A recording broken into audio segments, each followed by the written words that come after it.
तो गाइस ये है हमारी कैंपिंग साइट और ये है हमारी कैंप का morning view. Hello guys, welcome to my channel. तो आज हमारी जर्नी का डे 86 और हम पहुंच चुके हैं लद्दाख की सबसे खूबसूरत जगह, वो है पैंगोंग लेक। तो पैंगोंग लेक के किनारे हमने जमा लिया है अपना टेंट और टेंट का व्यू है हमारा ये कितना खूबसूरत है ना, कसम से लव इट। बहुत ही प्यारा व्यू है और बहुत ही ऑसम जगह है ये। आप लोग लद्दाख आए, पैंगोंग लेक ज़रूर आए, बस यही बोलूँगी गारंटी से। तो कल हम लोग लेह से चले थे कल 12 बजे और पहुँचे हैं रात के 9 बजे। हमें कैंपिंग साइट ढूंढने में बहुत दिक्कत हुई। कैंपिंग साइट एक्चुअल में यहाँ कोई है नहीं। मैं आपको बता दूँ, यहाँ पर किसी से भी आप कैंप साइट ढूंढेंगे तो पेड कैंप साइट है, आप अपने कैंप्स कहीं पर नहीं लगा सकते। तो हमने एक रिसर्च कर करके हम पहुँच गए यहाँ पर और बहुत रिसर्च के बाद में हमें ये जगह मिल गई है, जिसकी लोकेशन आपको बता दी जाएगी या बताऊँगी मैं पूरी तरीके से। सारी डिटेल्स आपको दूँगी कि आप लोग अगर यहाँ पर आए तो भैया अपनी कैंप लगा सकते हैं, क्योंकि यहाँ पर जो कैंपिंग्स हैं, यहाँ पर जिस तरीके से कैंप्स लगे होते हैं वो क्या है, रिसॉर्ट्स हैं, वो सब भी मैं आपको आगे के व्लॉग में दिखाऊंगी। यहाँ का खूबसूरत नज़ारा ना आप एंजॉय कर सकते हैं भाई साहब अपने ही टेंट में। मैं आपको गारंटी दे रही हूँ, जो आप यहाँ के पेड टेंट होते हैं या पेड कैंप साइट्स होती हैं, आप उसमें ना ये नज़ारा ना इंजॉय ऐसा नहीं कर पाएंगे जैसा यहाँ पर कर पाएंगे। क्योंकि रात में हमने जो यहाँ लहरों की आवाज़ सुनी है ना, बहुत ही प्यारे। ऐसा लग रहा था हम किसी समुद्र के किनारे रह रहे हैं, क्योंकि लेक ना हमेशा साइलेंट रहती है, क्योंकि लेक में पानी कोई बहता हुआ नहीं आता है। लेकिन यहाँ पे हैं बर्फ़ के पहाड़, ग्लेशियर मेल्ट हो रहे हैं, सारा मेल्टिंग वाटर जो है वो इस लेक में आ रहा है। तो बहुत ज़्यादा ही फ्लो हो जाता है रात के टाइम पे, क्योंकि अभी चल रहा है समर टाइम, धूप बिल्कुल पीक पे होती है। दिन भर में जो बर्फ़ पिघलती है, रात में जो फ्लो बढ़ जाता है लेक का, जो यहाँ पर आप ग्रीन ग्रीन ग्रास देख रहे हैं पूरी भीग जाती है, बहुत ज़्यादा फ्लो हो जाता है जो इधर की तरफ आ जाता है। इसलिए हम लोगों ने टेंट लगाए हैं पीछे की तरफ, वरना हमारा मन तो था भाई कि यहीं पर ही लगा ले घास के पास में। जो ये पूरी घास देख रहे हैं ना, पूरी भीगी हुई है। हमने टेंट इसलिए इतने पीछे लगाए भैया, रिस्क नहीं लेना चाहिए। और अगर धोखे से हम इस खूबसूरती को देख के रिस्क ले भी लेते तो भी हम नहीं ले पाते, क्योंकि हम आए थे यहाँ पर अंधेरी रात में, दिया तेरे हाथ में ऐसे करके तो फाइनली फिलहाल यहाँ जब हम आए थे तो यहाँ पूरा पानी था। वैसे भी हम टेंट नहीं लगा पाते, तो हमने टेंट इसी रीज़न से पीछे लगाए। लेकिन अगर हम आफ्टरनून में आते ना तो कंफर्म यहाँ लगाते, क्योंकि हमें पता ही नहीं होता कि रात में यहाँ पर गीला होता है कि नहीं होता है, पानी आता है कि नहीं आता है। लेकिन हमने टेंट वहाँ सिर्फ इसीलिए लगाई क्योंकि यहाँ पानी था। लेकिन यहाँ पर रहने से बिल्कुल बीच वाली फीलिंग आ रही थी। और जब हम दिन में उठे, जो हमने नज़ारा देखा, तो मैं तो भाई 1 घंटे तक सिर्फ नज़ारा ही देखती रही। व्लॉग गया साइड में। बस मेरे लिए उस टाइम पे ये रहा कि थोड़ी देर शांति से बस बैठ के इसको देखती रहूँ, निहारती रहूँ। पीछे की तरफ देखिए बर्फ़ के पहाड़, सामने की तरफ आपको दिखेंगे भाई पत्थर के पहाड़, बीच में दिखेगी आपको प्यारी सी लेक और ऊपर प्यारे प्यारे नीले रंग के आसमान, बीच में हम।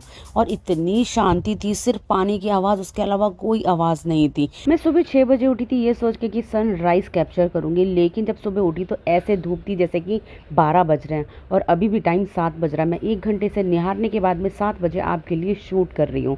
तो इतना प्यारा नज़ारा, और इस प्यारे नज़ारे की और भी क्या क्या खूबसूरती है आपको दिखाती हूँ। तो अब हम निकल पड़े हैं अपने पैंगोंग लेक की खोज में। तो भाई यहाँ पर क्या है, कहाँ सुविधाएं किस तरीके की, और सबसे इम्पोर्टेंट चीज़ यार वॉशरूम की ज़रूरत है, क्योंकि कैंप्स लगाते हैं। तो भाई कैंप लगाने के बाद में आप सबसे पहले वॉशरूम ढूंढते हैं। तो रात में हम लोग हो गए थे लेट, तो हमने वॉशरूम ढूंढने निकले नहीं। तो अभी मॉर्निंग का टाइम है, इसमें सबसे ज़्यादा ज़रूरत पड़ती है, तो हम निकल चुके हैं वॉशरूम ढूंढने के लिए। तो अभी मैं आपको दिखाती हूँ, सामने आपको टी पॉइंट दिख रहा है, राइट साइड में जो आपको रास्ता दिख रहा है वो ऊपर से नीचे आता है। जहाँ से आप आएंगे और सीधी की तरफ जाएंगे तो वहाँ पर आपको कैंप साइट्स मिलेगी। और जो आप अभी जहाँ से हम लोग आ रहे हैं वहाँ आपको पर्सनल कैंपिंग साइट्स मिल सकती है, मतलब पर्सनल कैंपिंग के लिए ग्राउंड मिलेगा, आप कैंप्स लगा सकते हैं। तो ये रास्ता है यहाँ आने के लिए। और ये व्यू तो अमेजिंग यार, आप लोग बताओ कमेंट सेक्शन में ये व्यू कैसा लग रहा है आप लोगों को, क्योंकि मुझे तो इतना ऑसम लग रहा है ना, अमेजिंग। बस इसी व्यू के लिए तो मैं यहाँ पर बसने आई हूँ यार, मेरा मन है बस मैं यहीं बस जाऊँ। लेकिन हम यहाँ बस तो सकते नहीं हैं। आप लोग ये देखिए कितनी प्यारी प्यारी वेव्स आ रही है ना, मतलब लेक में इस तरीके की वेव्स मिल रही है। क्योंकि अभी तक मैंने लेक में बहुत सारी लेक्स देखी हैं, वो बहुत साइलेंट मोड पे देखी हैं। यहाँ पर आपको वेव्स मिलने वाली हैं। तो गाइज यहीं पर थोड़ा सा आगे बढ़ के आपको दिखने वाले हैं कॉटेजेस, और यहाँ पर मैं आपको बता देती हूँ, यहाँ आने के लिए आपको प्रॉपर ऑफ रोडिंग करनी पड़ेगी। जो मेन रोड है वहाँ तक तो आपको रोड मिलेगी, पर नीचे आप कॉटेजेस के लिए आएंगे तो ऑफ रोडिंग मिलेगी। इनफैक्ट आपको पूरे पैंगोंग में कहीं पर भी, किसी भी गाँव में, किसी भी जगह पर आप कैंपिंग करने जाते हैं, कॉटेजेस में जाते हैं, तो फुल लॉन ऑफ रोडिंग है, क्योंकि हमारी सेकेंड कैंप साइट है जहाँ हमने इसको चेक कराया कि हमें कहाँ रुकना चाहिए कहाँ नहीं।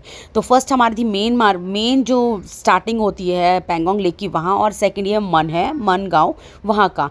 तो आप लोग कैंपिंग करना है तो मन गांव कर सकते हैं। और देखिए इस तरीके की कैंपिंग साइट मिलेगी आपको। तो यहाँ के कॉटेजेस और कैंप का जो प्राइस है वो 1000 रुपीज़ पर पर्सन है, और वैसे 3000 या 3500 रुपये, 4000 रुपये इस तरीके का पड़ेगा।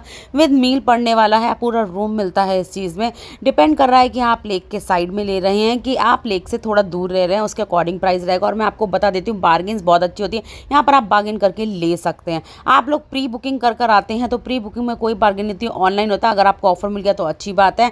और 1000 रुपीज़ पर पर्सन ये तब पड़ा था जब बहुत बार्गेन करनी पड़ी थी। मैंने सोचा था जब मुझे रहने की नौबत आएगी तब मैं बहुत अच्छी बार्गेन करूंगी, लेकिन हमने इतनी बार्गेन तब इस बेसिस पे करी थी कि भाई अगर कैंप साइट हमें नहीं मिलती है, कुछ भी नहीं मिलती, तो एक सहारा होना चाहिए कि हमें कहीं रूम मिल जाए। बट हमने आखिरकार अपना कैंप साइट ढूंढ ही लिया, क्योंकि हमारा मिशन तो हमें कंप्लीट करना ही करना था। तो फिलहाल ये यहाँ के प्राइसेस रहते हैं, विदाउट मील और विद मील दोनों चीज़ें तरीके से मिलेगी, वो आपके ऊपर डिपेंड करता है। लेफ्ट साइड में आप जो देख रहे हैं यहाँ के पब्लिक टॉयलेट, तो ये नए बने हैं तो इसमें पानी नहीं था, तो प्रॉब्लम थोड़ी सी हुई। पर मैं अब आपको यहाँ के लद्दाख के टॉयलेट्स के बारे में थोड़ी सी जानकारी देना चाहती हूँ। यहाँ पर जो अभी ये टॉयलेट्स बने हुए हैं बिल्कुल साफ सुथरे, अच्छे सुंदर थे, लेकिन पानी नहीं था। प्रॉब्लम यही थी और कोई नहीं थी। आगे फ्यूचर में क्या होने वाला मुझे नहीं पता, लेकिन लद्दाख में, पूरे लद्दाख में पहले टॉयलेट्स मुझे मिले जहाँ पर इंडियन या वेस्टर्न टॉयलेट्स थी, सीट थी कोई। अदरवाइज यहाँ पर एक ही कैटेगरी के टॉयलेट्स मिलते हैं, जो पब्लिक टॉयलेट्स होते हैं, उसे कहते हैं गड्ढन टॉयलेट। तो भाई मैंने उस टॉयलेट का नाम रखा है गड्ढन टॉयलेट। वो इसलिए क्योंकि वहाँ एक रूम बनाता है, उसमें एक गड्ढा होता है, बस आपको वहीं पर जाके वॉशरूम यूज़ करना, चाहे आप बड़े घर जाए चाहे आप छोटे घर जाए, कैसे भी जाए वही यूज़ करना होगा।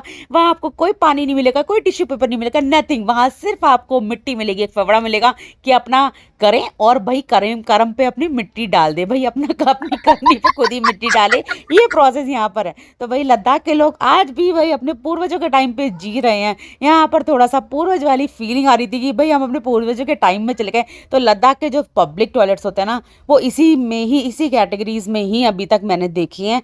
तो यहाँ पर जो टॉयलेट्स मिले ये नए बनाए गए हैं, और जो पुराने तरीके के टॉयलेट्स यहाँ पर, जो मैं आपको गड्ढन टॉयलेट बता रही हूँ, वो भी पब्लिक टॉयलेट्स यहाँ पर बने हुए हैं। और यहाँ की सारी R&D करने के बाद में अब हम निकल रहे हैं अपने कैंप साइट की तरफ, और वहां पहुंच के हम देखेंगे, सोचेंगे कि भाई पूरे दिन हमें कौन कौन से शॉट्स और रील्स बनाने चाहिए, क्या क्या शूट करना चाहिए, तो उस पर हम काम करेंगे। फिलहाल मैं आपको बता देती हूँ, यहाँ पर कॉटेज के साथ में कैंप और कॉटेजेस, और उसके साथ में यहाँ पर शॉप्स वगैरह भी मिल जाएंगी, ताकि आप खाने पीने का सामान ले सकते हैं। रेस्टोरेंट्स भी हैं, छोटे मोटे रेस्टोरेंट्स हैं, बड़े बड़े रेस्टोरेंट्स नहीं है। और यहाँ पर एक 3 इडियट पॉइंट है, तो आपको ये देखने को मिलेगा। बाकी आप रोड सामने देख सकते हैं, और खूबसूरत नज़ारा तो सामने है ही है। ये सामने देख लीजिए, भटकती हुई आत्मा भटक रही है, इसे कहते हैं आरब, जो भटकती रहती है। अगर एक हवा चलेगी तो ये यहीं उड़ जाएगा।